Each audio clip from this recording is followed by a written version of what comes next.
Hello, Toronto Raptor fans. Nice game. Beating the Bulls. It's always nice to beat DeRozan. Nice to see him. We have fond memories, but I hate when he comes into our house and makes us look horrible. So anyway, great victory. 113 to what was the final score? 113 to 104. Fantastic ending to the game. That is how we need to close out these games. I mean, too many times the Raptors are making it too, nail biting, scary at the end. And this time we just took over and stepped on the gas and kept our foot there. It was great to see that. Third quarter got a nice momentum going, but carried it into the fourth. It was really the second quarter that we kind of got going and really came back because it wasn't looking great at the beginning. There was a little bit of back and forth, too many leads by them. The Raptors, we love to play from behind. I really wish that somehow we could stop this. Maybe it's some kind of Nick Nurse strategy again that he likes to, I don't know, keep it close so then we can kind of creep past and sneak up on them or something. Is his thinking? I don't know. I love the games like San Antonio where we're just blowing them out, or the Atlanta Hawks, and obviously it has to do with talent on the other team. I mean, Vucevic, that guy is money from 3 point. And just to keep DeRozan down, I don't know what his final numbers were. I can check, but I think that he had 20, they were saying, towards the end. And seeing as he was coming off like 46 in his last game against Boston, one of the best defensive teams in the league. Great job, Raptors. Great job. Some real nice, positive things. Fred Van Vliet coming back and ending up with 30. I think it was 30. Actually, hold on. I do have the box score here. Freddy Van Vliet with 30 points. He's a plus 27. 11 assists. Jesus. 5 rebounds. Yeah, nice game, Mr. Fred Van Vliet. It's funny, without him in the lineup the last couple games, although we shouldn't have lost the last one to Dallas. Anyway, still upset about that one. Uh, but hey, my highest video views ever, so thank you guys. And actually, speaking of that, if you can hit a subscribe and a like, please comment too. I need some feedback. I need to know, is there anything you like about it? Is there anything you don't like about these videos? Because, hey, I'm flexible. I'm easy. I'm here to please the fans. I told you guys I'm doing this only as a fan myself. I know when the game is a win, like tonight. I love, sitting on YouTube and going through the videos and kind of basking in the win. And even when we lose, I'm looking for some company for my misery. So that's why I'm doing it. So anything that you guys can help direct me, comment. I will take constructive criticism. Heck, even if you just want to comment and say this video sucks, as I said in the last one, happy to have a comment. Anyway, so please, cost you nothing. Subscribe. You don't need to watch every video. You can just leave it dormant there, but it will help me out. But anyway, back to the game. Yeah, Christian Coloco. Oh my gosh, what a fantastic beginning of the game for him. I'm sad that he got stuck at 6 blocks because they were showing that he was third, I guess, game number wise, but still second because it was, Camby that was number one and number two.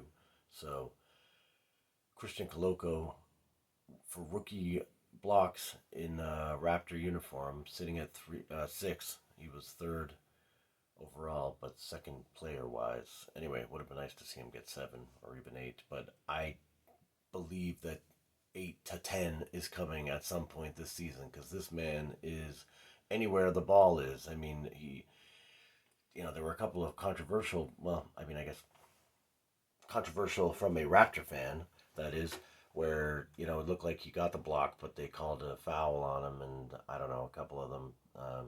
I mean, the one with DeMar where it did come off the glass and they gave him a goaltending charge there. That was legit. But yeah, wow, Christian Coloco, nice game.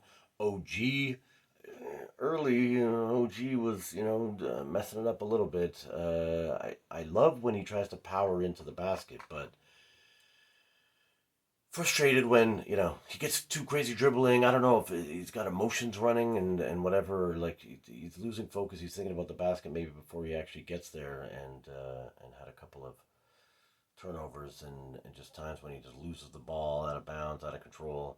Sort of like DeMar used to do that a lot for the Raptors back in the day, just going in there out of control. Even I guess Pascal as well. A couple of years ago, he's flying in towards the basket and just losing the ball. OG seemed like he was a little bit anxious to do some things, but man, OG, great game. And yeah, overall, very good. Gary Trent Jr. didn't have it going tonight. I think that Boucher was pretty decent coming off the bench. He missed a three, but he had some nice rebounding putbacks. Precious was in there, all right. Sort of a mediocre game from him. But Scotty Barnes played well. Basically, Fred VanVleet, Scotty Barnes, and OG Anunoby carried this one for us. Still, I am not sure what is going on with Otto Porter Jr. I'm hoping that man is going to get things going as he gets more comfortable in the Raptor schemes. He just seems to be, I don't know if lost is the right word. There were some plays, again, earlier. I think this was like either late first quarter or early second quarter where he's coming up like he's going to set the pick, but he doesn't quite even set the pick. And again, not knowing Nick Nurse personally or having the ability to listen in on any of the coaching things that go on as far as conversations or their scheming, maybe this is the plan, but Otto Porter seems to come up and he doesn't quite set the pick. Then he's dashing back, I guess rolling to the basket, but it's not even a roll. It seems more like he's running away from the ball. I saw his hands get in there for a couple of steals or deflections at least of passes and that sent them into the Raptors' hands, which is very good. I'm not trying to totally bash on Otto Porter, but I thought this guy's supposed to be a three-point assassin. He took one, I think, today, um, and missed. He had a shot from sort of the free throw line that it looked so easy for him that, again, I don't understand why. We're not running plays and setting stuff up for him. But anyways, I've got my top five. Let's go through the top five plays of the game. My number five play of the game is actually coming from the sixth man, the crowd. Very, very happy to see. I've been to a bunch of Raptor games, over the years, lucky enough. And when the crowd is into the game and paying attention to what's going on, that is the best. And I love when we razz former players, and we all know Goran Dragic got traded to the Raptors and said, I've got aspirations to win a championship and yada yada, grumpy pants from day one of hearing that he got traded. And I know he tried to run it back or pull it back a little bit with his comments, and they were in another language, I guess, so maybe technically I don't speak, his native tongue, so can't say firsthand, but I love that the crowd was on him every time he had the ball, every time he missed the ball, every time he had it stolen or blocked from him. They were just giving him the gears, and that was exciting. For a little bit, it looked a little scary, like he was going to get it going. I mean, man, he was hitting some threes and doing a bunch of things that no Raptor fan ever saw him do when he was wearing our jersey. But good on the crowd. I love putting that pressure and letting them know that, yeah, we know what's going on. We're into the game. We're into the Raptors. We're paying attention. We got our finger on the pulse of what's happening in the NBA. So anyway, that's my number five. Is the crowd giving it to Goran Dragic every time he had the ball. My number four is Christian Coloco, talking about how exciting it is to have him with 6 blocks as a rookie. Specifically, early, he set the tone. I think it was 7-2. And man, he blocked Williams, I believe it was. Again, sadly, I don't have the ability yet to go and get the replays and stuff on here. But yeah, it was. I'm pretty sure it was Williams. The one that I'm talking about just stuffed him at the rim. It was fantastic, and like I said, set the tone for the rest of the game. That you guys aren't just going to get easy buckets in here, even with your bigs, even with Vucevic going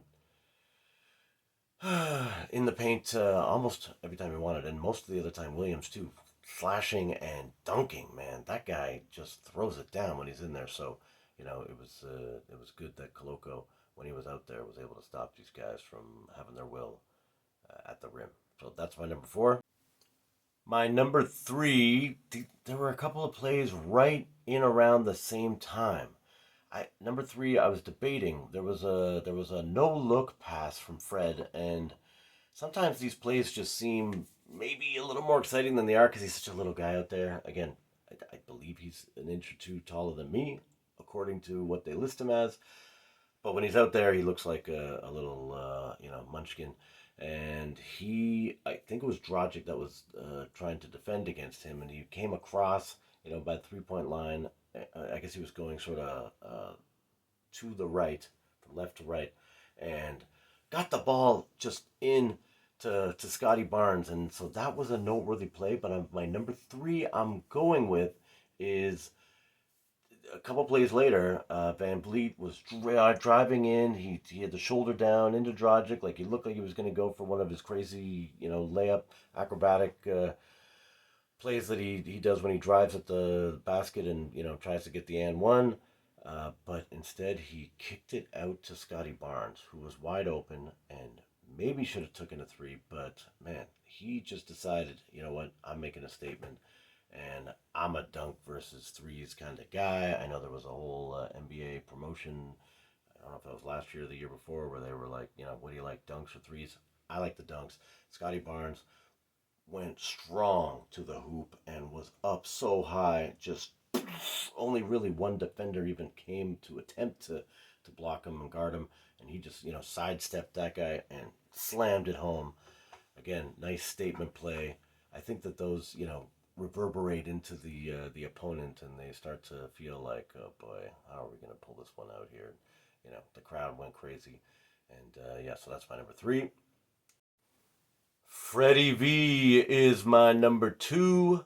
Seemed like I mean, we already mentioned that he had a great game, and he was all over the place. So hard to decide again. I mean, he had a three early in the game where, man, he was back and forth with Barnes. Him and Barnes had a nice little two-man game going on tonight. Back and forth with Barnes. He passed it into Barnes, who just dribbled, and sort of was watching that second man coming over from Fred. And as soon as he did, Fred actually did a smart thing. He's got a high basketball IQ. He moved to his spot and was ready. But man, he was like in Steph Curry territory out there. And as soon as his man sort of went to, double team Barnes, Barnes kicked it back to him and he was able to hit that long three. It was a little bit too early in the game. So I'm going with my number two as Fred VanVleet's back to back threes around the 95. Hold on, I actually wrote down. Yeah, I think he made it to 95 to 96. Oh, sorry, Raptors took the lead with 96 to 95. And then he came back again and hit another three, but it was the first one that I'm going with my number two because that was sort of the beginning of us taking control of the final minutes of the game in the fourth quarter. So definitely Fred VanVleet turned the momentum. Really interesting too. I'm going to crowbar it in here before we get to the number one, and then my player of the game, Fred VanVleet. I sort of touched on it earlier when we were playing these other games with him out. And there's a lot of talk these days about Kevin Durant being available possibly with the craziness going on with Kyrie. Which is great because I'm not a super Kyrie fan, and I mean, believe me, he's got skills, but he definitely has some problem, in the locker room. It reminds me of a guy that used to be okay on the Raptors named Rudy Gay, and the Raptors were we struggled a lot in the early years, and I remember weirdly we traded away Rudy Gay, and then suddenly we started winning. So he was obviously that similar type of personality, and I think Kyrie's got that same problem. He just drags teams down and can't help them win, but I've been watching some other Raptor Republic and other Raptor guys that comment and talking about us. Uh, Even who was it? Bill Simmons was talking about the fact that Kevin Durant's possibly available again. I saw the Low Post podcast as well. They were in there talking about the Raptors possibly jumping back into the Kevin Durant sweepstakes. So that was earlier this afternoon, and I'm thinking we don't have Fred and maybe Scotty Barnes, is a good enough sort of point forward, point two, whatever the heck he is, whatever they call that. He can carry the ball up the court. So can Pascal, as we know, and it's not even bad when OG does either. So imagine we trade Van Vliet for Kevin Durant. Because here's what I'm worried about. Gary Trent Jr., I think this guy has potential to be a superstar. Like, he's a bucket getter, as they say on, Matt Devlin says on the broadcast. And I agree. And he does have some off nights. But again, this guy's young. He's like 23 years old. Uh, Imagine in a couple of years when this guy hits his prime. I mean, he could be draining buckets from wherever he wants to get his shot off, and he's so creative when he gets the ball as well. He does some crazy fadeaways and other just pull up jumpers, but he hits them when he's on, and so I really don't want to trade away Gary Trent Jr. and have it come back to haunt us. And they keep throwing OG and Anunoby in these trades as well. I mean, on the low post they were talking about that we would have traded Pascal Siakam for um, Kevin Durant, which I don't know if that makes any sense because we sort of want to have Pascal still, don't we? If we've got Durant, I mean, we got to keep some people around, otherwise we're not going to be a contender. I know Durant makes us a contender, but he's in his last few years. So imagine a starting lineup of, I, I mean, I'm doing this off the top of my head here, but we've got Kevin Durant, Pascal Siakam, Scotty Barnes, OG Anunoby, and Gary Trent Jr. Insane. We're winning the whole thing. Then we got Koloko coming off the bench, and Boucher, and Precious. I mean, those guys will elevate their game once we've got a Durant on the team because we all saw what happened when Kawhi got here. Everybody stepped up, so yeah, that would just blow my mind. And then we could throw in some picks, and who cares if we give away the next 5 years of picks, 7 years of picks. I think there's some limitations as to what we're allowed to give away for picks, but if we have that lineup and Kevin Durant, we're winning this year, next year, the year after, as long as Mr. Durant stays healthy. We all know that he's prone to be injured once in a while. So, yeah, sorry to go off on a tangent there, but then Van Vliet comes and has the game that he has today, and you start to wonder, oh, I don't know, maybe we need Van Vliet. But, yeah, I'm not sure. Kevin Durant can hit threes. Kevin Durant can do a whole bunch of things that Mr. Van Vliet cannot. And they need a point guard, especially if Kyrie's going to be dealt, which is sounding like that's going to happen, or he might even be sent home. Who knows what other shenanigans he's going to pull off. And so, anyway, didn't mean to turn this into a Brooklyn Nets video all of a sudden, but yeah, wow. Raptors. Think about it. Freddie Van Vliet and, who cares off the bench to match up the salaries, and then it wouldn't take much. I mean, I would hate to have to give up a Thad Young or, I mean, we love all the Raptors as Raptor fans, but yeah, throw somebody in there, but not Boucher, and hopefully not Precious, because I believe Precious still has some upside as well. Yeah, let's just do, 5 to 7 picks and Van Vliet with, you know, Thad Young, or heck, it would be pretty funny to trade Otto Porter Jr., but as I've commented, he's not contributing. On to number one. My number one play of today's game against the visiting Chicago Bulls has to be Mr. OG, oh my, Anunoby with the steal and then reverse dunk. I already mentioned love dunks, but this one in particular is number one for my thinking because that was the nail in the coffin. There was still a little bit of hope from Chicago. They thought that they possibly had a chance to get this one back, and who knows, a couple of DE-rosen trips to the foul line and ones, or, oh no, the guy's name, Avoyu Aseu or something like that, who kept hitting those threes. My gosh, with the crazy hair, he's got like the shaved up the sides, super paranoid of having sideburns, but then he's got, dreads flopping all over the place. Anyway, that guy was hitting threes from a certain spot. So, they still had some hope. They still had some energy. They still had thoughts of pulling this one out at the last minute, and OG just stepped in. The two got, they were sort of standing close on at least the far side of where the camera is, and it was like he was going to pass it, and then he hesitated for a second, and OG just saw the weakness, jumped in, stole the ball, dribbled all the way down the court alone in his new shoes. I don't know if anyone else noticed, but he started in the pink shoes and then slipped and ended up changing them. But yeah, OG, oh my, play of the day. Not only was it a beautiful reverse dunk all alone, but it really stepped on the throats of the Chicago Bulls, and I felt that they believed this game was over and that the Raptors were going to take it at that point. So OG gets my number one play of the game. But player of the game, I'd love to give it to OG because again he had some nice threes when we needed them as well. But it's got to be Mr. Fred VanVleet, the man that if he keeps it up could be valuable enough to the Brooklyn Nets that they do trade him straight up. Anyway, I shouldn't be going on and on. Actually, tell me in the comments, what do you guys think? Should we trade? Don't you guys think that's a beautiful solution? Keep Gary Trent Jr., re-sign him.